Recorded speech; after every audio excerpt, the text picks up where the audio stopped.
If I pay €27, I'd be demanding my money back because I got damn poor value from an atrocious game. He felt his team were being disrespected. You know, we didn't really listen to the media because you're their manager and that's the only man we were going to listen to. No team had ever won the Ulster Championship 2 years in the trot from the preliminary round. Football's my life. You know, I believed I could do something with the players and I believed the players were there. He went for the Donegal job 3 times. He didn't get it twice.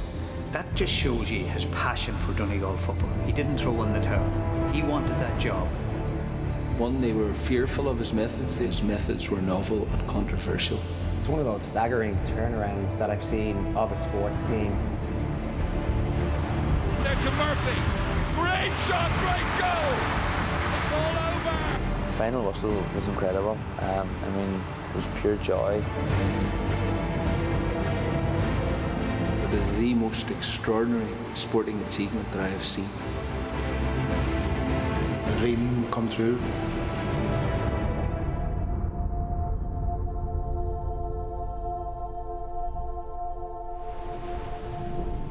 This is the story of one of the most intriguing and controversial tacticians of Gaelic football, a man who created a system that would grind the defences and pulverise the attack of Ireland's most legendary teams, breaking a losing streak of nearly 2 decades. A campaign that would culminate in an epic showdown at Croke Park, and a reputation that would win Donegal manager Jim McGuinness one of the top professional posts in European sport. In November 2012, Jim McGuinness was offered the job of performance consultant at the Glasgow Celtic Academy. He's an excellent man, he's an intelligent man, and he's been very successful in his own sport, and we are delighted to have brought him in. On the 20th of September 1992, Ulster champions Donegal defeated the highly fancied Dublin to claim their first ever All-Ireland win, the greatest achievement of their entire footballing history. In there challenging, comes down here, and it's hit off the post from James McHugh. Martin McHugh fires it over the bar. It was the very least that attack. Mark was 2 when I won the All-Ireland. We put him into the cup. We took him out on the tour that him in the bus. I think when he was just coming back into Kilcar, he fell asleep. Still Martin McHugh drawing 4 Dublin defenders to him. It seemed the team had finally come of age, but it was not to be. For the next 19 years, Donegal would fail to win a single major championship. It's all over. Donegal have lost their Ulster and All-Ireland titles. Is Shane Carr, this is a chance. Oh, yes, a goal! Brian McAnuff brought me into the panel when that year we got to Croke Park. There was 80,000 people out at Donegal versus Armagh, and I thought this was, this is going to happen every year. And it's a red card. Oisin McConville chipping this over the bar. Jim McGuinness is having a word with Raymond Sweeney, who is obviously devastated. I thought, I'm only 19, there's going to be plenty of days, and, as the years went in, it was, we still had no Ulster Championship. And that's over the bar. I started to doubt whether there's something genetically wrong with them. Was there something wrong in the Donegal makeup that they couldn't win, an Ulster title? There was that brand over us that we were the party boys. We messed about and we just didn't take it to sea. We didn't respect the jersey. In the summer of 2010, Donegal would reach their lowest point. Armagh gave us a bit of a tanking up there. Clark has the chance and Clark scores. They might have beaten us by over 12 points, if I can remember rightly. People weren't happy with the way we were performing, and rightly so. Confidence of the team was at an all-time low, and probably thought some of us were getting up, our careers were moving on, and we weren't getting any closer to winning an Ulster medal and that. Very insipid Donegal, who were quite listless at times. When you have those sort of defeats, it is very demoralising, and you go in, you start to question yourself as a player, and you're thinking to yourself, well, am I really good enough to compete at this level? I was going through the motions there for a good few years, and when I decided to head off to London. I remember leaving Crossmaglen that day in 2010 and just wondering, where do we go from here? It's very clear that when Jim McGuinness initially applied for the Donegal job, they were frightened of him. His methods were novel and controversial. He had brought Glenties to a Donegal championship, playing very, very negative defensive football, but it won them a Donegal championship. There was a sort of sense of, well, we can't give you the senior job, but we'll let you take the under-21s. I suppose it was going to be the start of any other year with an under-21 team that we would, we would start training, and maybe a month before the competition would start. But I think we got a rude awakening with Jim that the preparation would go a lot deeper than that. Just kind of showed us that this man kind of means business. As things turned out, I mean, they won the Ulster Under-21 Championship, and then of course he brings them to an All-Ireland final. I think we were 2 points down with probably a couple of minutes to go, and we had won a penalty. Didn't have the best of games that day, but still was fairly confident that it might have hit the back of the net.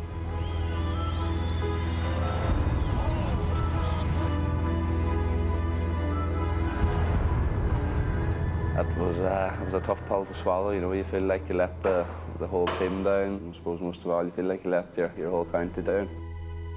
But it was a taste of things to come. I think Jim McGuinness may be what they call the lucky general, because he was lucky not to get the Donegal senior job the first time, because he got a lot of young players successful with the under-21s. If you're taking over a bunch of losers and you don't have a group of winners that you can use to infuse into the new team, it's going to be an awful lot more difficult.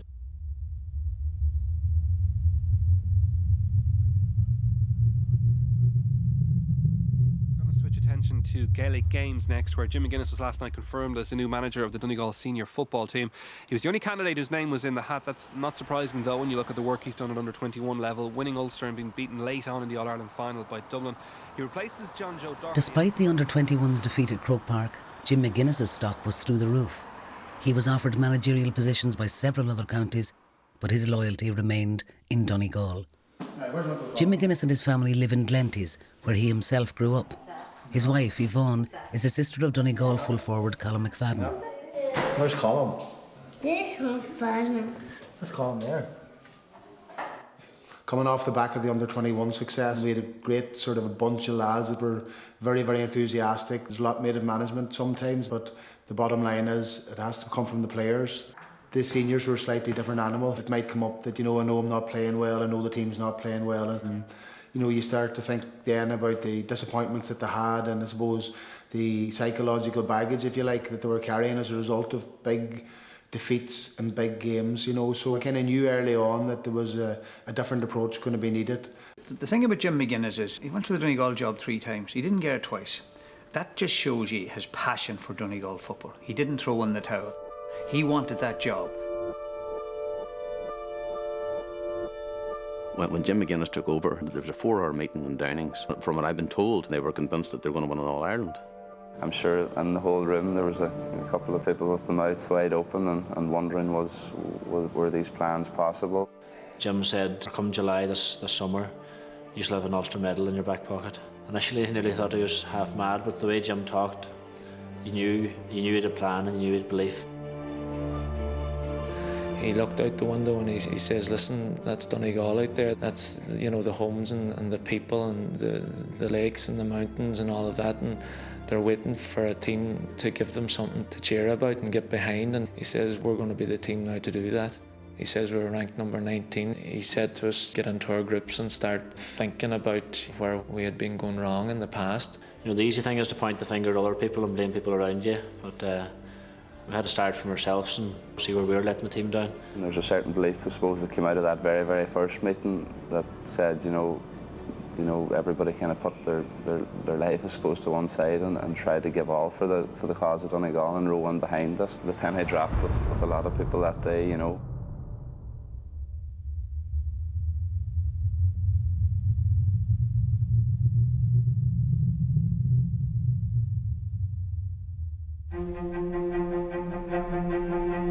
And we put in a heavy couple of months pre-season this first year, and it was amazing. 7 o'clock he starts in the morning in the gym, and I don't think one man missed one session.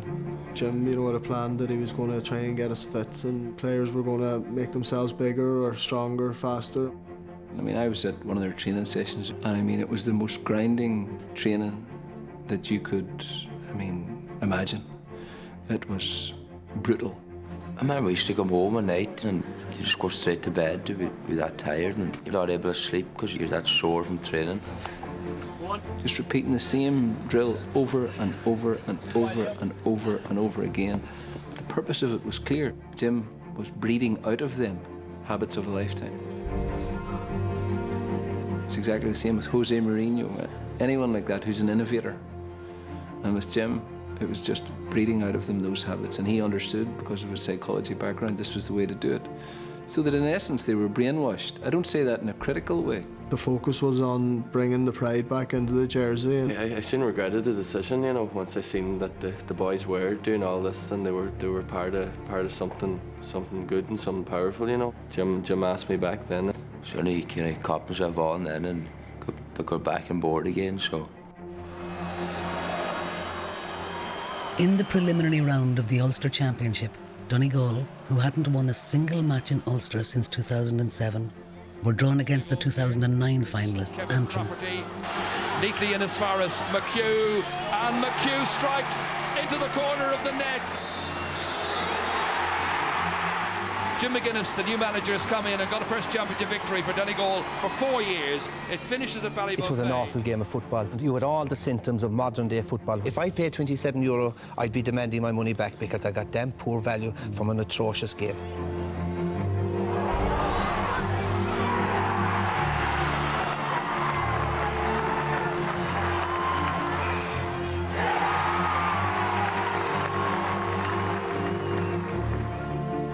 Very, very disappointed, you know, with a lot of the comments that came out after the Antrim game. I think Donegal at the minute with the media is a thing that, you know, you can poke fun at. You know, you can, you know, eulogise about Kerry and maybe talk about Dublin, and then Donegal just poke fun at them, and that's not us. everyone sort of bought into Jim's way of thinking, and you know, it was, you're there to work for the team, not for yourself. Nearly every single day we went to the pitch, I told them that we were going to be Ulster champions, and I wanted to plant that seed in their head. You know, I don't think you're going to get there without believing that you're going to get there, and I wanted to start that process as early as possible. Jim was talking about Ulster medals and All-Ireland medals, and something like none of our managers ever talked about. He spoke a lot about Tyrone and the Armaghs of this world who had been dominating, and that he really wanted to break that stranglehold. We were building and building and building towards those games. In June 2011, Donegal found themselves up against one of the giants of Ulster football, Mickey Hart's all-conquering Tyrone squad. This would be McGuinness's single greatest challenge to date. Jim McGuinness studied Mickey Hart. The philosophy is that your coaching is done on the training pitch, and if you're shouting and roaring at players during the game, you've failed. Tyrone are a phenomenal side who have won 3 All-Irelands, you know, over the last, I suppose, 10 years. You know, it's something that we would have looked on with, I suppose, envy. These are teams that you're watching, you know, wishing maybe someday that, you know, you're going to be up there where they are, and I think Jim made the point across that, you know, it's time we didn't look up to these guys, and, you know, we tell them to step aside or whatever, and we take them on.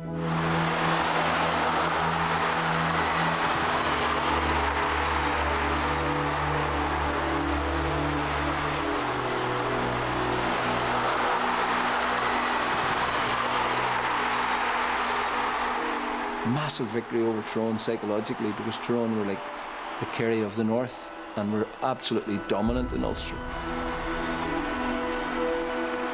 I don't really feel that the players going into that game believed they could win it until the final whistle was over. That was a big moment for us, you know, to break that stranglehold. It gave us great belief in ourselves. Donegal's first Ulster final since 1992. The stakes were high. The big thing for us was try and win an Ulster championship. We had been in a lot of dressing rooms down through the years when, you know, we really wanted to get over the line, the Ulster championship. There's a great hype about Donegal because we've, you know, they actually thought, you know, we hadn't won one in 19 years. I wrote the previous week, look, sad to say it as a proud Derry man, anyone who thinks that we can win this game is really, you know, basing that on sentiment and emotion.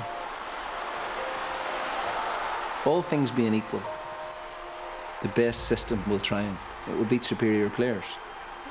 That's what the British Olympic cycling team have done, for example. Over the last 8 years, their methods have become so superior that their system rigs the game. That's what Jim did with Donegal. We came in the Ulster final day to Clones. The game was totally rigged against us.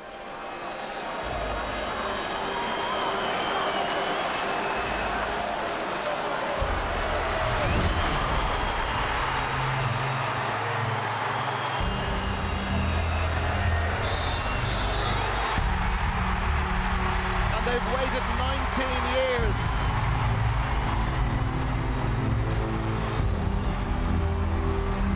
In that moment, I sort of felt that 2002 and 1998 and 1993 were disappearing to an extent, and all that hurt that was carried for them years was disappearing. Donegal have been after this for such a long time, and McGuinness is the man who's done it for them. Donegal are Ulster champions for 2011. And the scenes after that game, like, how did everybody flood onto the pitch?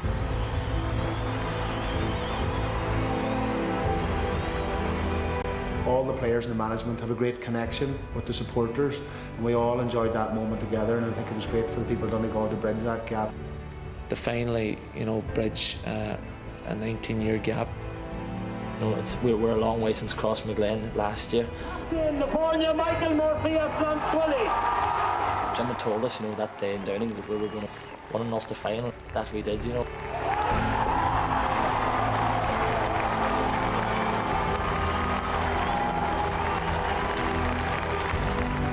last time the Ulster Cup was lifted by a Donegal captain, Michael Murphy was just 2 years old.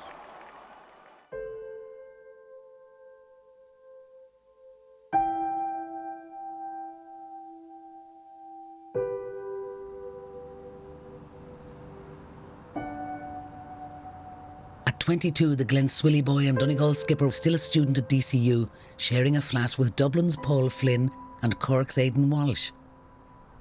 It's a good experience to live with Michael and Aidan, just to kind of share ideas and bounce ideas off each other, and kind of there's a good bit of crack as well happens up there as well, so it's obviously it's a good experience.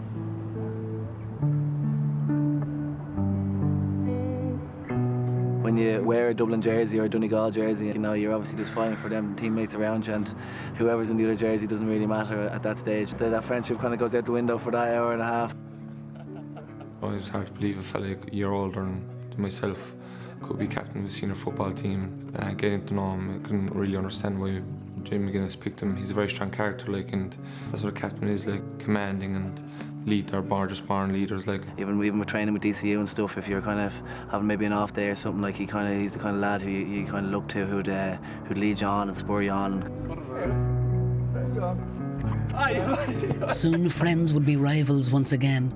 For Michael Murphy and his Donegal teammates, preparation for the championship would start early. From a coaching point of view, that's probably one of the most memorable games I've ever been involved in. In July, as they faced Kildare in the All-Ireland quarter-final, a sterile first half gave way to what would be Donegal's most extraordinary clash to date. It was one of the most compelling contests I've ever been at. I stood up and screamed and shouted to everyone else. Steps up. He's got it. He's nailed it. And Donegal and Kildare are level. Hits this straight and through. It was a battle. Chance here for Alan Smith. He connects beautifully. Both teams were just, I suppose, putting their bodies on the line and putting everything out there for the cause. Has to accelerate. And the game ebbed and flowed, and people tried to find a way to win the match. And there was like a moment where there was no coaching. It was just in the hands of the players. As far as Emmett Bolton hasn't yet to score, and he scored now. The work that they had done, it had come down to this. This was them, and there was the players, and they had to work the whole thing out. Great catch. Great catch indeed by Neil Gallagher. We're, I think, three points down with an extra time with about 10 minutes to go. It wasn't looking good. I was thinking in the field, I pre-booked my 21st birthday for the 28th of August, which is the day after the Dublin match, and I was just saying then, looks like you're going to have it, Mark. Available. Will a point be sufficient for Murphy? Everybody's body was I would say a bit worse for wear coming near the end of that game. By that stage, there was people cramping all over the place. was a huge psychological challenge that night for the boys, because for a number of years a lot of our players had been very, very heavily criticised in terms of their hunger, their commitment to Donegal, their willingness to play for Donegal, their desire to play for their county jersey. He's nailed it! Personally, I would feel that a lot of our players went really, really deep inside themselves that night. They had it in their heart that they weren't going to be beat and they weren't going to give up and that they weren't going to come off that pitch beat, and they laid everything on the line. Nice little chip up by Michael Murphy. That's beautiful. Everybody, I think, will remember that point by Kevin Cassidy at the end of the game. Rory Kavanagh gets it inside, no free given. The famous Cass point now at this stage, you know, Brendan Devaney described it as a 1 in 10 shot, and it could have been a 1 in 20 shot if you ask me. Lining up as Neil McGee, here's a chance. He has it! It's dropping over the bar. Kevin Cassidy has surely put Donegal in the All-Ireland semi-final. Deep into injury time. It's over. The referee blows the full-time whistle. Kevin Cassidy is the hero for the Ulster champions. And Kildare's journey in the 2011 championship has come to an end. The buzz just after that game was incredible. A game of tactics, strategies. Eventually it came to just sheer raw passion from Donegal and Kildare. Kieran McGeeney is devastated. Thankfully, I had to put the 24th birthday on hold. It was a great moment for the whole group, and when you go back into that dressing room and people are looking around the room and looking at each other, and to know that everybody was together on that and you get over the line, it's a great, great moment for them group of players, and it was a very special night in Croke Park.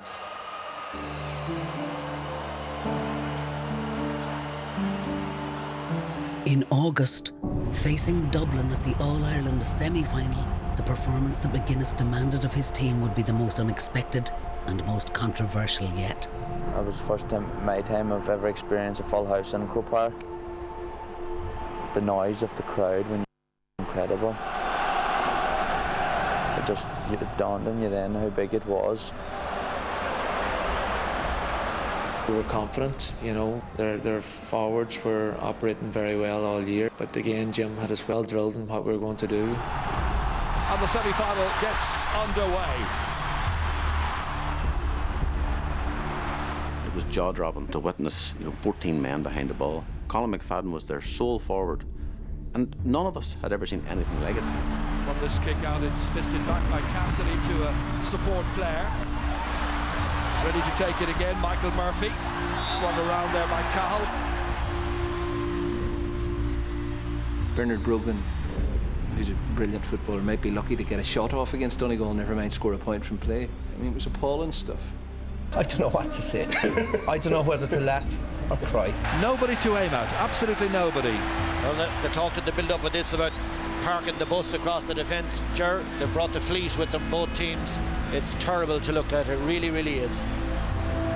Bit of a shambles. We were playing the game to the rules of the game. It was just, I'd say, a bit negative maybe. I've seen the apocalypse there in the last 38 minutes. Remember that tribe in Iraq, the Shiite tribe? Well, we've watched Shiite football. The reason that people thought Donegal played shite football against Dublin last year was because it was shite. It's all about stopping. It was an awful game to watch. They were bowing after 15 minutes and people were close to walking out at half-time. It was the audacity of Jim McGuinness. You were just watching, is he seriously doing this? We wanted to just win games and win them with, any means possible. We weren't going to change because supporters didn't like it or, the media didn't like it. He's gone, it's a red. It almost proved successful for him, in the last 10 or 15 minutes that game was there for Donegal. Had the Dubs. 10 minutes into the second half, the Dubs were gone. Regardless of what anyone says about the Dubs rallying at the end, it was because Donegal didn't finish them off. And as the game wore on, they became more and more hemmed in. But the reality is that it stank the place out. It was horrible to watch. There's no question, but we wouldn't get away with it down here. I wouldn't be long getting Batagas Boher if I tried to adopt a similar style in Kerry. It's about getting to the final. It's about getting there on the 18th of September. Kerry are there, Dublin are there. It was a massive kick in the teeth for us that day. Anybody out there who says, oh, the media jumped on that, everybody jumped on it. I'll tell you this, I was talking to people from Donegal who were ashamed afterwards. They were embarrassed. People were coming out saying, oh, Jesus. He came under such personal pressure for the way they were playing football. It left everybody thinking, well, that's all they can do. For me, as a coach, the bottom line was we didn't get over the line, and why did we not get over the line? It was a time for reflection. We had had a great journey, but ultimately we had fallen short. Even in defeat, the Ulster champions had become the team their manager always believed they could be: disciplined, coordinated, utterly focused. But the commitment and loyalty McGuinness demanded of them was uncompromising, as one star player would soon learn to his cost. Operation Transformation.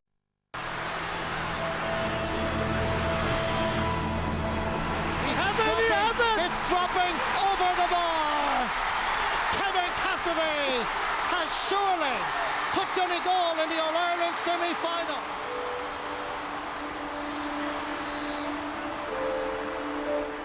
Well, now, just a couple of months ago, Donegal defender Kevin Cassidy was performing heroics for the county in Croke Park. This week, however, he's been dumped off the Donegal panel following his contribution to a book, This Is Our Year, in which he gave a behind-the-scenes account of their championship campaign.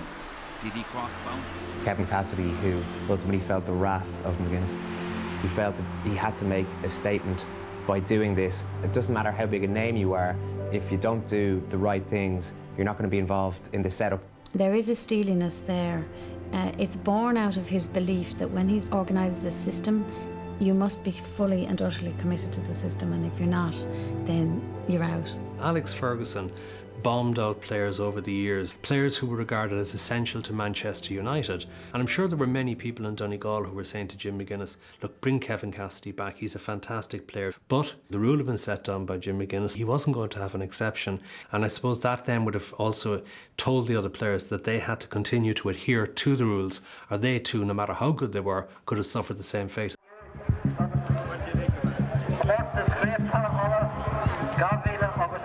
With the Cassidy affair behind him, Jim McGuinness was already completely focused on the road ahead. You know, there's a lot of questions been asked about us. There was a lot of scrutiny put on the Donegal team. A lot of people were saying that we haven't improved or we hadn't developed from the year previous. There was a lot of criticism, there was a lot of things being said about Donegal. All we done was be honest with ourselves, and we said we had got to an All-Ireland semi-final, we had failed to get to the final, how can we move the thing forward? And that was what was driving me. As a coach, the bottom line was we didn't get over the line, and why did we not get over the line? It's that clinical, that's just coaching, it's part of the process, 2 steps forward, 1 step back. We had put a lot of work into developing our offensive play. You know, you had seen backs breaking forward and, you know, midfielders breaking forward.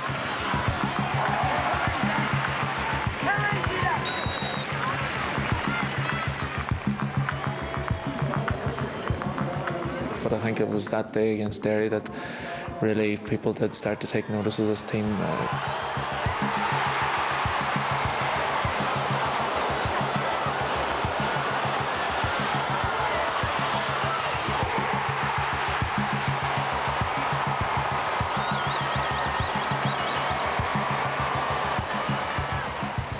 Nice just about 2 games back to back, work hard, play well, get 2 performances, and then push the process on again. Likes to loiter around that area, but he's gone into the half-forward line. The game is underway. Down, await the winners in the Ulster final. And Rory Neil Gallagher became a staple in the team. Very good foot passer and a good man to move the play on. calling for it was Neil Gallagher. Gallagher's got it. Joe McMahon back at him strongly. And the shot from Paddy McBrearty is a good one. Michael Murphy was used in a more advanced role Murphy trusts that style, and why shouldn't he? Carl Lacey been invited to come forward. Carl Lacey attacked a bit more, and also the players' fitness continued to improve. Colin McFadden did well to hold on to that. Brilliant from McFadden. Now it's Rory Kavanagh. Kavanagh bursting through and slotting that. Most importantly, their understanding of the system continued to improve, and so, you know, the process was already meteoric. Bradley missed one earlier, steadies down and gets that one, and that's a wonderful point for Ryan Bradley and for Donegal. It was the first time that I sat up and thought, this is a team that could well go on and win the All-Ireland title. How much more? The 3 minutes are gone. The referee will let it develop a little bit more. Tyrone need a goal. Penrose and Durkin with a brilliant save. It didn't go over the bar. It came off the woodwork and out for a 45. Beautiful dummy. And the way he just got the foot to that ball, deflected it above to the upright. Donegal lead by 2, and they are into the Ulster final. They have beaten Tyrone for the second year in a row, and they'll play down in the middle of next month in the Ulster final.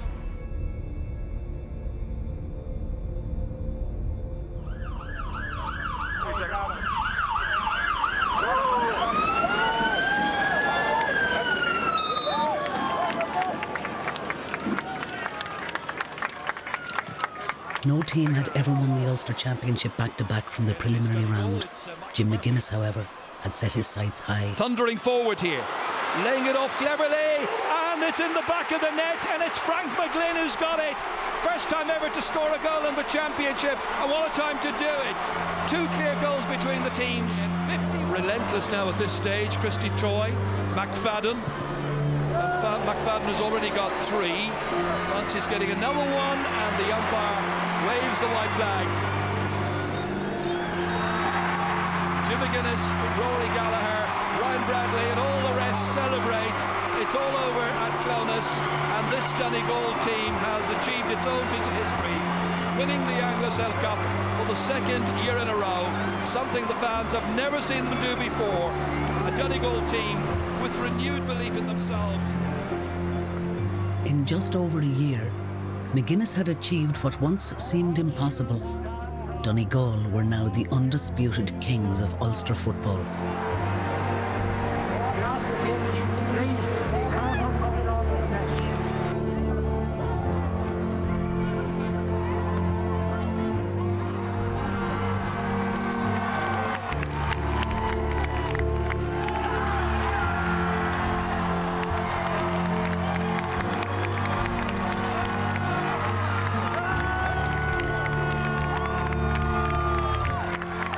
For the 2nd consecutive year, the Sam Maguire lay within Donegal's reach.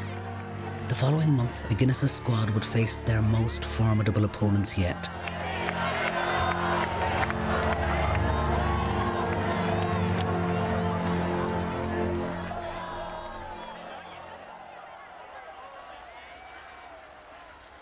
We knew that there was only 3 possible ties we could get, and we couldn't get to the Kerry game, so we went to the other 2 games, and lo and behold, on the way home in the car when we were tuning in to the draw, we ended up drawing the only team that we didn't see that weekend. We felt pretty confident going to the Donegal game because we had beaten them something like 2-16 to 1-8 in the league in Killarney. We were watching the Kerry play quarterfinals, semi-finals, finals, you know, year in, year out, the last 10, 12 years, and, you know, they were a team we were locked up to. Everybody in the country has some kind of Kerry player that you look up to, you know, and we'd always seen them as the benchmark off the football, like, and I always thought to myself coming into the game, like, this is a career game, whether you find out whether you're good enough to be there or not. Looking for the opening score of the match here, and he strikes it over the bar. Neil was marking the Gooch, and I was marking Kieran Donaghy. Kieran Donaghy gets by McGee. When it was finally able to see whether we can compete against these big boys, you know. Tight back to Cooper, he had a better shot at it. And Kerry draw level. So far a good cohesive performance by Donegal as that ball's in, and Murphy misses, but the ball's in the back of the net. I couldn't believe it, like it was a dream start, and it was a score, you know, that I felt that it was going to really settle us down. In for McFadden, but he's got to do it on his own here, and he drills it over the bar. I think Donegal had our measure. The intensity of their tackling caught a few overflows out. Mark O'Shea, who comes out with it, and Kerry now get their passing game in a muddle, and Leo McClune plays it. We were up by 4 or 5 points at one stage, and then probably then that I knew that, like, geez, we are a good team, you know, like. Christy Toy over the bar. 15 minutes ago, we were in a great position against Kerry, and I think we took the foot off the pedal a wee bit. This one is lobbed in, and Donaghy has notched a goal. We've come a long way in a short time, and probably about an experience in our part. We panicked. We went away from what we were told to do by Jim, you know. Has a go, finds the target and puts it over. We had a lot of momentum. We'd come back from 5 down and come back to a point. It's a 1-point game. Suddenly it's game on here again. Kerry still a point behind. In it goes. Curtin kicks and he puts it wide. But there's still time.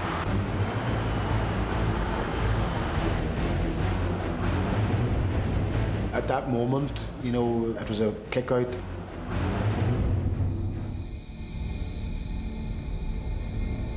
The game had come down to this. It had come down to this moment. Thankfully, Rory got his hands on the ball. Reaches, can't take it. Instead it's Rory Kavanagh. Just thought I had to take the chance and go for it because it was now or never. On as far as Karen Lacey.